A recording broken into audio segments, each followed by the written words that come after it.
BNP আর তাদের অঙ্গ সংগঠন ছাত্রদল, যুবদল, স্বেচ্ছাসেবক দলের নেতারা যখন কিনা জামায়াতে ইসলামী ও ছাত্র শিবির নিয়ে একের পর এক বিতর্কিত মন্তব্য করছেন, রক কাটা আর গুপ্ত সংগঠন বলে ট্রোল করছেন, তখন তাদেরই দলের দ্বিতীয় শীর্ষ নেতা জাতীয়তাবাদী দলের মহাসচিব মির্জা ফখরুল ইসলাম আলমগীর কি বলে শুনুন। প্রশংসায় একেবারে পঞ্চমুখ। তিনি বলেছেন, জামাত তার পছন্দের দল নয়, কিন্তু তাদের কর্মপদ্ধতি, কর্মসূচি অত্যন্ত বৈজ্ঞানিক। সমর্থন করি না।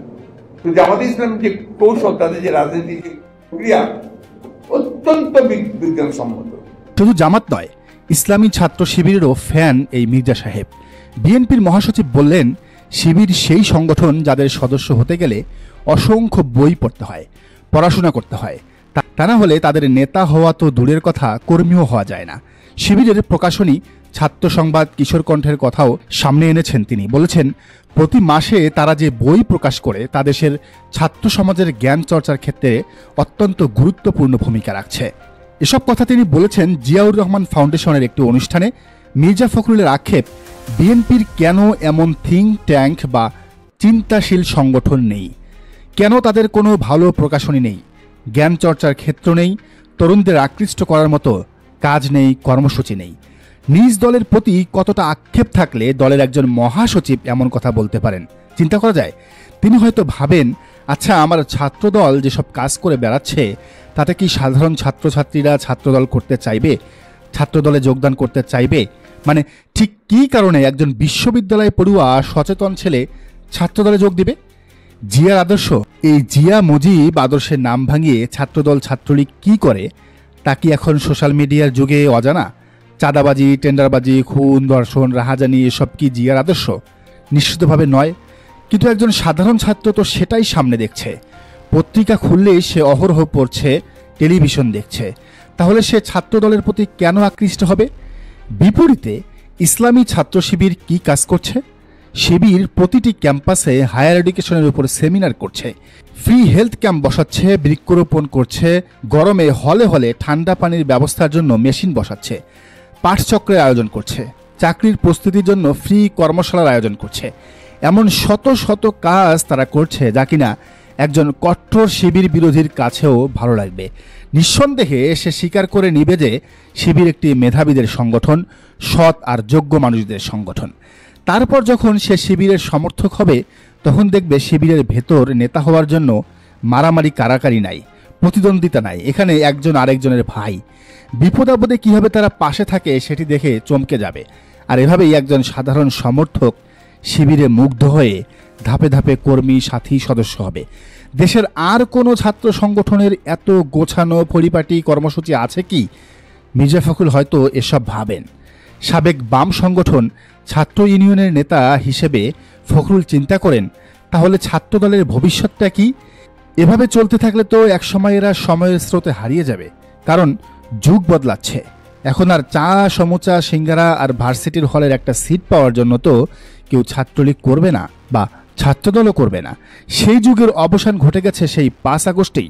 হাসিনা প্লেনে করে ভারতে তার 17 বছরের নষ্ট রাজনৈতিক বন্দোবস্ত নিয়ে চলে গেছেন। ভয়টা এখানেই। এভাবে চলতে থাকলে 10 বছর পর ছাত্রদল করার কোনো লোক হয়তো খুঁজে পাওয়া দুষ্কর হয়ে যাবে। বিপরীতে ছাত্র শিবিরের মেধার রাজত্ব কায়েম হবে সারা দেশে, ক্যাম্পাসে, পাড়া, মহল্লায়। ফখরুল ইসলাম আলমগীর তাই বারবার ছাত্রদলের রাকিব নাসিরদের তাগাদা দিচ্ছেন তারা যেন এসব নষ্ট রাজনীতি থেকে বেরিয়ে আসেন, টেন্ডারবাজি, চাঁদাবাজি ছেড়ে শিবিরের মতো ছাত্রবান্ধব কর্মসূচি নিয়ে আগান। কিন্তু কে শোনে কার কথা? রাকিব নাসিররা কোথায় শিবিরের মতো হওয়ার চেষ্টা করবে, উল্টো তারা শিবিরের বিরুদ্ধে লেগেছে, একদম উঠে পড়েই লেগেছে। তাদের পলিসিটা হলো এমন, যেহেতু আমরা ওদের মতো হতে পারবো না, তাই ওদের টেনে হিস্ট্রে নিচে নামাবো। কিন্তু সেই কাজটা কি আর এত সহজ? ফখরুল ইসলাম আলমগীর জামাতের মতো বুদ্ধিভিত্তিক বৈজ্ঞানিক পদ্ধতিতে কাজ করার আহ্বান জানিয়েছেন বিএনপিকে। জামাত সেই সংগঠন যেখানে আপনি যেমন আলেম পাবেন, তেমনই পাবেন ডাক্তার, ইঞ্জিনিয়ার বা অন্য সব ক্ষেত্রেরই মানুষ। এই সংগঠনের আর্থিক ভিত্তি দেখে অনেকেই ভরকে যান। শেখ হাসিনার আমলেও সবচেয়ে ভালো যে ব্যাংকটা ছিল সেটা হলো এই জামাতে ইসলামীর ব্যাংক। হাসিনার মাথা ঘুরে গেল, ভাবলো জামাতের আর্থিক ভিত্তি ভিত্তি তিনি ভেঙে ফেলবেন। ব্যাস 2013 সালে পুরো ইসলামী ব্যাংক তুলে দিলেন মাফিয়া এস আলমের হাতে। কিন্তু তারপরও জামাতের আর্থিক ভিত্তি একটুও নড়বড় হয়নি। তারা বায়তুল মাল নামের এমন এক অর্থব্যবস্থা তৈরি করেছে যেখানে কর্মীরা তাদের পকেট থেকে টাকা দিয়ে দলকে এগিয়ে নিচ্ছেন। এই টাকা হাসিনার আমলে জেল জুলুমের শিকার হওয়া প্রতিটা মানুষের মুক্তির জন্য ব্যয় হয়েছে, আন্দোলনের শহীদ পরিবারের কর্মসংস্থানে ব্যয় হয়েছে, অসহায় অসচ্ছল কর্মীদের জীবন জীবিকায় ব্যয় হয়েছে।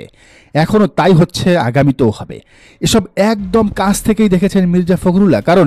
কারণ জামাত তো এতদিন তাদের সাথেই ছিল, বিএনপির সাথে জোটেই ছিল। ফলে ফখরুলদের ভয়টা আওয়ামী লীগের চেয়েও বেশি। তারা জানে এই জামাত শিবির যেভাবে ভেতর থেকে একটা সমাজ বদলাচ্ছে, তাতে করে ভবিষ্যতে ক্ষমতায় যাওয়া থেকে তাদের ঠেকানোটা কঠিন হয়ে যাবে। যুদ্ধাপরাধী, মানবতা বিরোধী সব অপবাদ দিয়ে কাজ হবে না। সেটা যেমন বিএনপির জন্য, ঠিক তেমনই আওয়ামী লীগের জন্যও। এমন একটা সময় আসবে যখন কিনা লীগ বিএনপি একসাথে হয়েও জামাত শিবির ঠেকানো মুশকিল হয়ে পড়বে। ফখরুল্লাহ তাই ভাবেন, চিন্তা করেন। শুধু ফখরুল নন, তার মেয়ে জামাই ফাহাম আব্দুস সালামও জামাত শিবিরের মুগ্ধ। যদিও তিনি জামাতের চেয়ে শিবিরকে বেশি শক্তিশালী মনে করেন, শিবিরকে বেশি প্রাধান্য দেন। সম্প্রতি এক লেখায় ফাহাম লিখেছেন, জামাতের যে সোশ্যাল ক্যাপিটাল বা তাদের যে সামাজিক পুঁজি, এটা আসলে মূলত শিবিরের অবদান। জামাতে ইসলামীকে যে আসল সাইজ থেকে অনেক বড় দেখায়, এটা প্রায় পুরোটাই শিবিরের কারণে। আমি মনে করি শিবিরের পলিটিক্যাল প্রোগ্রাম ও জামাতের পলিটিক্যাল লক্ষ্য এক ও অ্যালাইন্ড না। এনসিপি যদি শিবিরের সাথে অ্যালাইন্ড হয়ে রাজনীতি করে, মানে তাদের সাথে যুক্ত হয়ে রাজনীতি করে, তাহলে ফাহামের মনে হয় ভোটের রাজনীতিতে এনসিপি অনেক এগিয়ে যাবে। শ্বশুর বিএনপির মহাসচিব মির্জা ফখরুল ইসলাম আলমগীর আর জামাই পলিটিক্যাল অ্যাক্টিভিস্ট ফাহাম আব্দুস সালাম দুজনই বুদ্ধিমান, তাই জামাত শিবির নিয়ে তাদের বোঝাপড়াটাও ভালো।